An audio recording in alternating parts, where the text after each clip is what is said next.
J'avais encore un peu d'estime, non, pour Kabound. Mais je pense que ça s'en perd au jour le jour.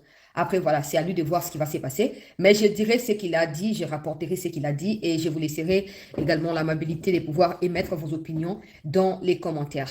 Commençons par la première bonne nouvelle. Et on va enchaîner avec dossier Kagame et puis donc il y a un sujet mususu auto yeli na kati ya masolo biso il y a pourquoi oyo bande ko balandi il y a aux après-midi à 15h sur côté on a ça l'enregistrement certainement bon là on a 16h45 donc vous avez déjà après-midi de l'autre temps vers le soir bref le président Tshisekedi a pris part à ces sommets. On a expliqué qu'il makambo itali ndenge nini venir en aide sociale na bandeko et faire de la vie humaine le socle de tout développement dans le monde. Ça a toujours été le cas sur papier, mais dans la réalité, aujourd'hui, certaines populations dans le monde sont marginalisées au profit des autres qui s'auto-estiment de la classe supérieure. Alors aujourd'hui, le président Tshisekedi, dans son discours, a rappelé que au départ, quand ces genres de sommets étaient initiés, cela avait pour objectif de pouvoir améliorer les sociales du peuple ou des différents peuples dans le monde et surtout amener ces peuples-là à être l'épicentre du développement de n'importe quel pays. Mais aujourd'hui, on remarque de plus en plus dans la même capitale, par exemple, dans la même ville ou dans les mêmes pays, une catégorie de personnes vivent dans l'aisance financière et d'autres ont du mal même à tenir le bout de 24 heures. Donc, il faut que le moyen soit mobilisé pour que le peuple soit d'abord valorisé et que le peuple soit emmené aussi à reproduire quand il sera placé au centre de toutes les actions. Ça, c'est les résumés que j'ai fait du discours du président Tshisekedi. Mais ça n'a pas été que le discours, ça n'a pas été que le sommet. Il faut noter ici qu'hier, avant la tenue de ce sommet, le président Tshisekedi a échangé avec l'émir du Qatar. Des discussions ont été, on va dire, bienveillantes et beaucoup plus cordiale entre les deux hommes, les deux chefs d'État. Et à la fin des discussions, l'émir du Qatar a émis le vœu de passer ici pour une visite parce que voilà, il n'est jamais venu au Congo. Nous ne sommes plus à l'époque des Kabila où le Congo, il fallait passer par le Rwanda pour atteindre le Congo. Non, aujourd'hui, Tshisekedi nous emmène partout où il va.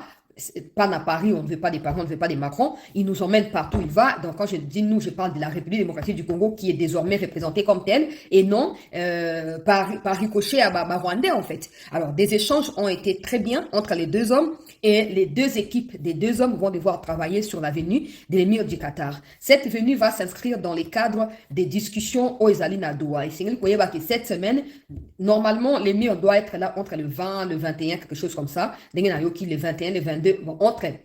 Parce qu'apparemment, selon ce qui a été dit, après, il va se rendre au sommet des G20 qui va se tenir cette fois en Afrique du Sud. Donc, il va passer par chez nous ici, il ira au Rwanda le même jour et après, à partir du Rwanda, le même jour encore le soir, il va reprendre la route pour l'Afrique du Sud. Bref, ça, c'est un autre truc. Mais ici, il va venir dans les cadres, il y a Bazo Kosalabiso Médiation. Depuis un moment, tous allons dans la relation. Il ne faut pas oublier non plus que Bazo a investi beaucoup d'argent côté à Rwanda. Ils avaient connu des soucis avec la gestion de Rwanda Air. Ils ont récupéré quelques avions. Oui, mais Bazo il va revoir la coopération à Rwanda. Alors, le quoi Bazali peut médiateur dans le conflit et qu'ils veulent également qu'on investisse dans le Congo, na banana, eza na aéroport ya Sikayanjili. Ils sont en train de demander à participer. Na kati ya ba mon salaninge singele salama. Donc, il n'y a pas que biso na bango peut entretenir relation ya malamu donc boye na ye ko s'inscrire na kati ya cadre wana alingi approfondir ba relation kati na Congo na Qatar alingi surtout pe que après médiation to continuer ko maintenir bonne relation kati na Congo na Qatar mais aussi ko rassurer Congo na ba investisseur qatari o segeli baya na kati ya mibeko ya mboka Congo na botosi ya mibeko ya mboka pona koyeba na ko investir awa na ba domaine ebele même na makambo o etali sécurité na ba formation ya ba pinga ya mboka na bosombi ya bamanduki ya ba dernière génération wana ezali de manière générale o etali boye ya émir ya Qatar kati na capitale congolaise point ya mibale sengeli koyeba ete basource mosusu bazoloba na biso na kati ya sommet oyo esami na Doha lobi wana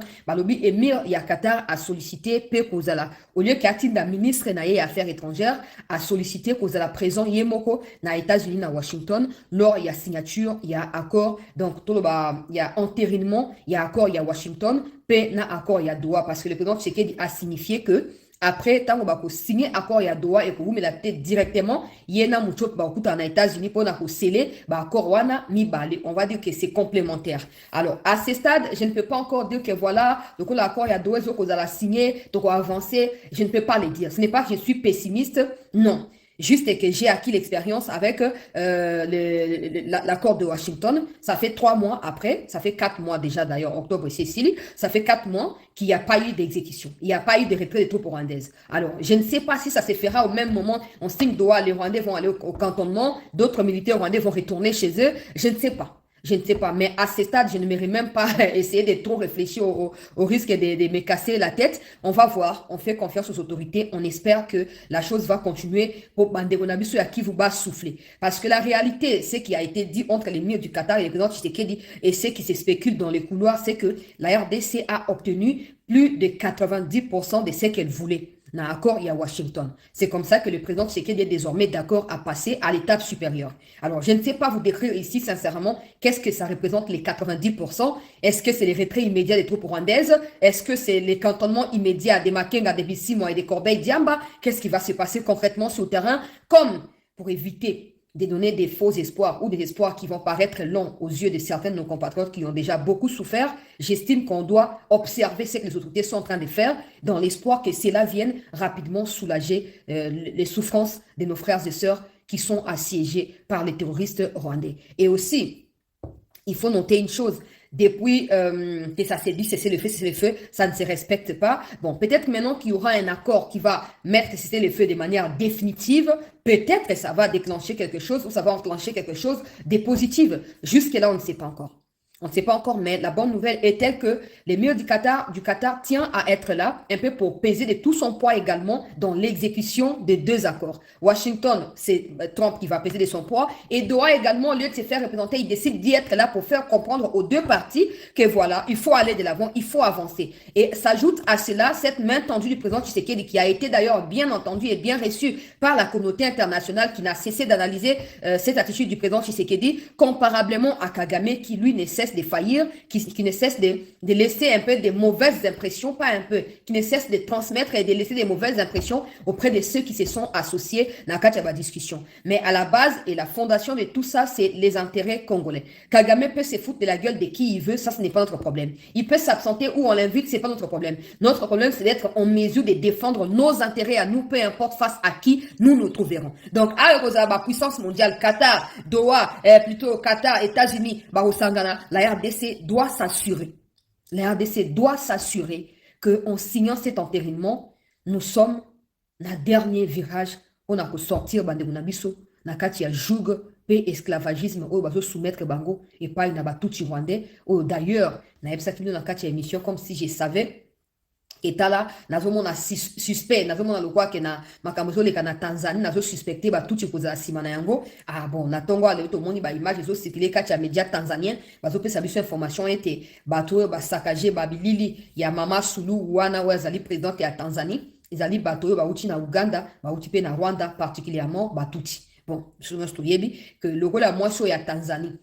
Je ne dirais pas qu'elle est pour la RDC, hein. C'est parce que beaucoup de gens disent un peu ça. Non, elle est proche du président Tshisekedi. Bon, ça peut paraître le cas, mais moi, je m'arrête à des faits, pas aux histoires des affinités ou de l'impression. Non, moi, je m'arrête aux faits. Je ne pense pas qu'elle soit proche de la RDC. Je pense tout simplement qu'elle est en train de redouter que le problème auquel fait face la RDC soit également un futur problème pour son pays. Donc, un peu comme le Burundi, bon, pas un peu parce que le Burundi vit déjà dans la situation critique, mais on va dire à peu près comme le Burundi. Donc, il dévance la situation, elle dévance la situation, elle prend des mesures avant que ça n'arrive et ça donne l'impression qu'elle a à peu près les mêmes langages que la RDC. Non, le truc c'est que le problème en Afrique de l'Est et une partie d'Afrique centrale, c'est Paul Kagame. Alors, tant que les autorités africaines, les dirigeants africains ne vont pas réaliser cela par peur que voilà Kagame détient leur nudité ou Kagame détient leurs secrets et qu'ils vont pas se mettre ensemble même derrière l'Union africaine pour démasquer Kagame et l'affaiblir dans la mesure du possible, ça ne va pas changer. Alors, tant soit peu, s'il y a des dirigeants qui se démarquent comme le président Tshisekedi, comme Madame Suluhu là, ce sera la bonne chose. Mais on sait tous que Kagame ne voudra pas qu'il ait davantage des dirigeants en Afrique ici qui le mettent en déroute. Je ne dis pas que la Tanzanie, non, non, non, je ne crois pas en ce que vous dites. Après, voilà, nous sommes en démocratie, tout le monde peut s'exprimer, mais il faut noter ici que Kagame a voulu déstabiliser la situation sécuritaire en Tanzanie pour empêcher la tenue des élections à défaut de la paralyser complètement avec des morts et des blessés. Malheureusement, des chiffres qui ont été évoqués par des médias français sont des faux chiffres, comme dans leurs habitudes, en train d'aggraver la situation, en train d'empirer la situation, alors qu'au Rwanda, il y a eu des élections où Kagame a gagné avec 99%, 99%, sans qu'il ait des revendications, sans qu'il ait des requêtes ou des inquiétudes de la part de la communauté internationale ou des partenaires à Kagame. Mais quand c'est d'autres pays qui ne donnent pas les temps à la France, qui ne donnent pas de la crédibilité à la France, ben là, ils ouvrent. Ils ouvrent et ils en parlent comme ils veulent. Qu'à cela ne tienne, noter que certains parmi eux en Tanzanie ont été arrêtés et seront jugés en plein air. La présidente de la Tanzanie tient à les humilier et surtout à savoir qui les avait envoyés. J'ai posté la vidéo sur mon compte Facebook. Vous pouvez aller voir la vidéo là-bas. J'ai parlé de Kagame. Kagame donne la mauvaise impression de quelqu'un qui veut continuer à piller. Pas la mauvaise impression simplement, mais c'est ça son idéal. C'est ça sa détermination et c'est ça son créneau à lui. Il croit en ça. Pour lui, la déstabilisation du Congo, c'est la raison pour laquelle il existe. Alors, je pense que comme l'accord de Washington a passé 4 mois sans être exécuté sur le terrain et que là, nous tendons vers un accord de Doha, je pense que ces deux accords qui seront scellés maintenant par les deux États, ça c'est une nouvelle dimension qu'il faut absolument noter, hein, parce que avant c'était des ministres des Affaires étrangères, mais là, comme Donald Trump avait dit que si l'accord n'est pas exécuté, qu'est-ce que je ferai? Il y aura des sanctions, il y aura des conséquences. Je pense que cette fois, il aura l'occasion de dire en face de celui qui n'a pas respecté l'accord depuis 4 mois maintenant et on verra. Je ne dis pas que c'est à Trump de faire du travail à notre place, mais moi, tant que ça me soulage de voir que sur les fronts des FARDC et des Oazen de continuer à percer du côté des terroristes et récupérer des localités, pourquoi ne pas encourager ce qui s'est fait du point de vue des diplomaties? Si ça stoppait l'évolution sur le terrain, eh bien là, on se serait mis d'accord que voilà, il faut interpeller, il faut et tout et tout. Mais quand ça évolue bien sur le terrain, on doit être réaliste. Donc, et là, le président Tshisekedi va recevoir l'émir du Qatar. Comme je vous ai dit, dans les jours à venir, vous serez davantage informés ici sur CT News de ce qui se prépare. Ici, vous avez cette photo de Paul Kagame. Ça, c'est la photo qui a été postée sur les comptes Twitter présidentiels du Rwanda. Donc, le compte officiel de la présidence du Rwanda, ça a été posté là-bas.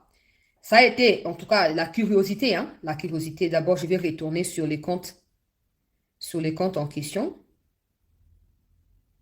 Je vais retourner là-bas. Je vais vous montrer pour le moment dans photo, il y a montage, il y a photo, il y a solo. Avant d'appeler ça une information, il y a autres à côté, il y a Rwanda. Bon, bah, télé, bah, oyo kabayo, bah, ayo, le bah, ka bon, il ngane Kagame ngwa kufa. Mais le bah, ka bon, pas kufa, peut-être nga bon mabat, nga zal kwa batu tide, nga za bantu. Donc, une chose est sûre, Kagame a zaté n'a pas problème à la santé. Et le problème à santé, n'a pas niveau na bangwana, ça devient grave, hein.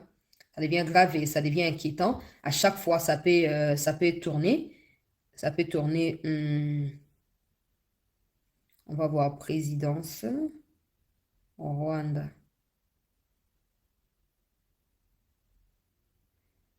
Ikotani. Ikotani.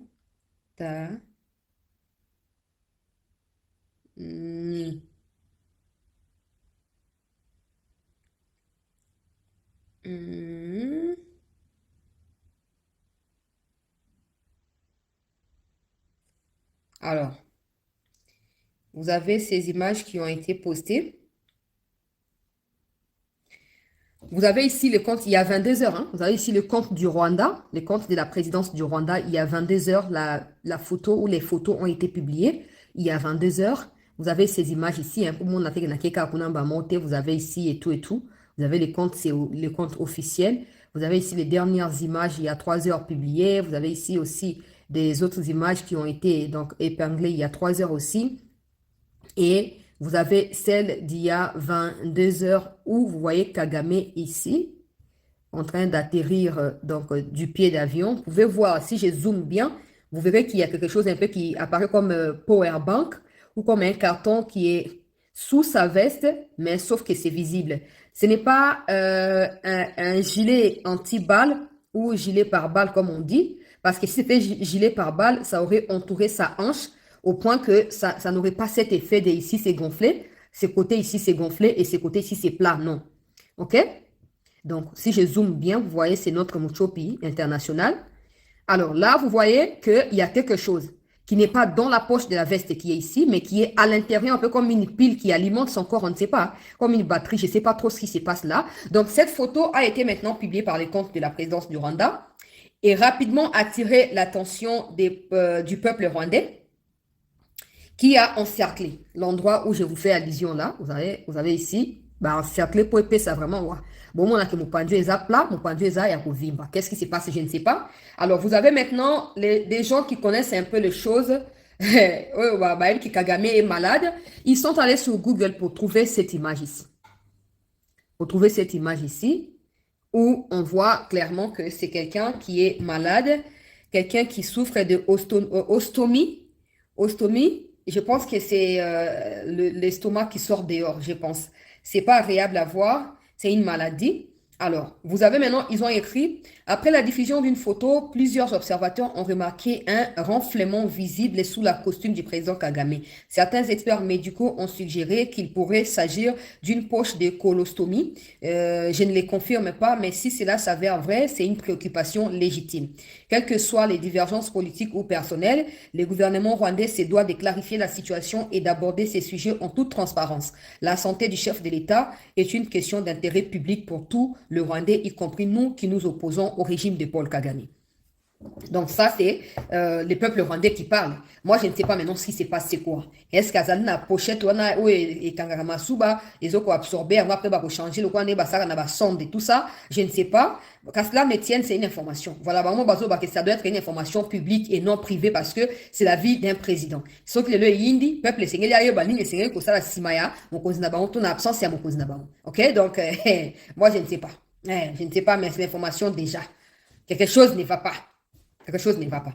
On ne peut que lui souhaiter les pires. Bref, Wanezali Muchopi. Et vous avez le président Tshisekedi avec le roi Philippe, le roi des Belges. Ils ont échangé également en marge du sommet Nadoa.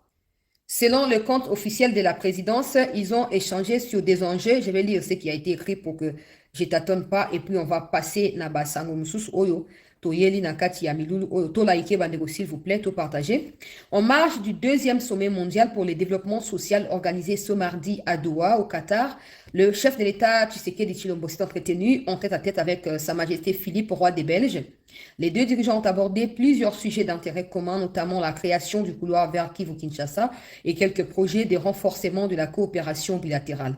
Lancé officiellement en janvier 2025 lors de la participation du chef de l'État au sommet de Davos en Suisse, le couloir vers Kinshasa-Kivu est un méga projet qui vient répondre aux besoins de la protection de la planète. Convaincu par cette idée d'importance majeure pour l'univers, le roi Philippe a encouragé le président Tshisekedi à poursuivre sa mise en place.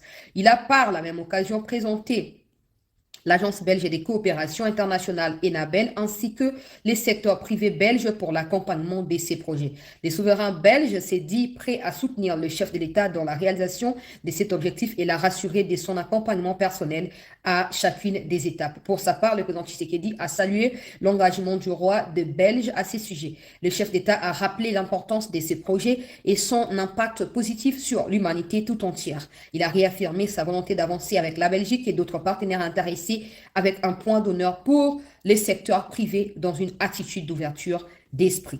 Voilà un peu rencontre entre le président Tshisekedi et le roi Philippe, le roi de Belge. Ça, c'est un peu ce qui résume la situation à Doha. Parce que même Kagame fait tout le monde a photo et bimina dans la douane tout le monde. Peut-être qu'il est gravement malade. De toute façon, il fera croire. Il y a peut-être comme qu'on limiter le mouvement, comme qu'on sur 3 sommets au Kenamoko et pas les 2. Pas parce qu'il perd seulement sur le terrain face à nous, parce que la plupart de ces militaires se sont rendus au FARDC. Je vais vous brandir les images tout à l'heure là. Mais aussi parce que du point de vue de la santé, ça ne tient plus le coup. On ne peut pas tuer autant de personnes et espérer que même Dieu ne va pas rendre justice. Non. On ne peut pas tuer autant des innocents, des femmes, des enfants, des bébés qui n'ont rien fait du tout et croire que non, Tshisekedi ne peut pas me gagner, mais Dieu aussi ne peut pas me gagner. Non.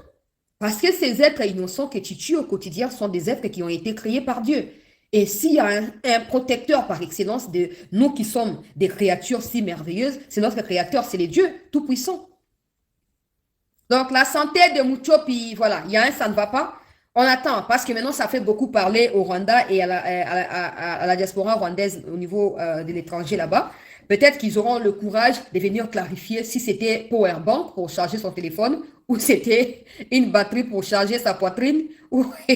Bref, les Rwandais se sont rendus au FRDC. Je commence un peu de plus en plus à douter de cette histoire ici où des gens se rendent, se rendent, se rendent. Je commence vraiment à en douter, mais bon, après, ça reste mes doutes à moi. J'espère bien que la situation est sous contrôle de nos troupes. Chères autorités, vous qui êtes sur le terrain, on vous prie d'être vigilants. On vous prie d'être souple parce que on sait tous que récemment, il y a eu des Motorola qui ont été jetés par des Rwandais le long des routes, là où les Ouazalendo ont l'habitude de passer et des FRDC. L'objectif, c'était de pousser nos hommes à ramasser ces Motorola pour permettre aux Rwandais de capter nos conversations et donc de dévancer nos actions sur le terrain. Malheureusement, ça a été déjà dévoilé auprès de nos hommes, ça a été compris et Tikal Ndingon, ça veut dire qu'ils sont aussi à court de stratégie. Ils vous feront croire que les raids Tabara du Sud Kivu là-bas, à Minembwe et tout ça, se rendent. Ils vous feront croire que les gens de Goma se rendent. Soyez vigilants. On ne devra pas vous apprendre ce qu'est votre travail. On compte plutôt sur votre capacité à nous dénicher ces traîtres qui veulent nous infiltrer à nouveau pour savoir ce que nous préparons. Parce que jusque-là, ça semble flou, non? L'accord de Washington a été signé, mais sur le terrain, il n'y a pas d'évolution. Qu'est-ce que la RDC prépare? Qu'est-ce que la RDC compte faire? Les plans, c'est qu'il avait stoppé les avancées au niveau de l'entérinement de l'accord de Washington. Et là, il donne son go, il dit, pam, pam, pam, on va avancer, on va signer. Il se pose des questions. Qu'est-ce que le Congo prépare? Qu'est-ce que Tshisekedi prépare? Et donc, la solution, c'est de mettre de notre côté d'autres personnes, à défaut, il y a Franck Tumba qui ne sont plus là.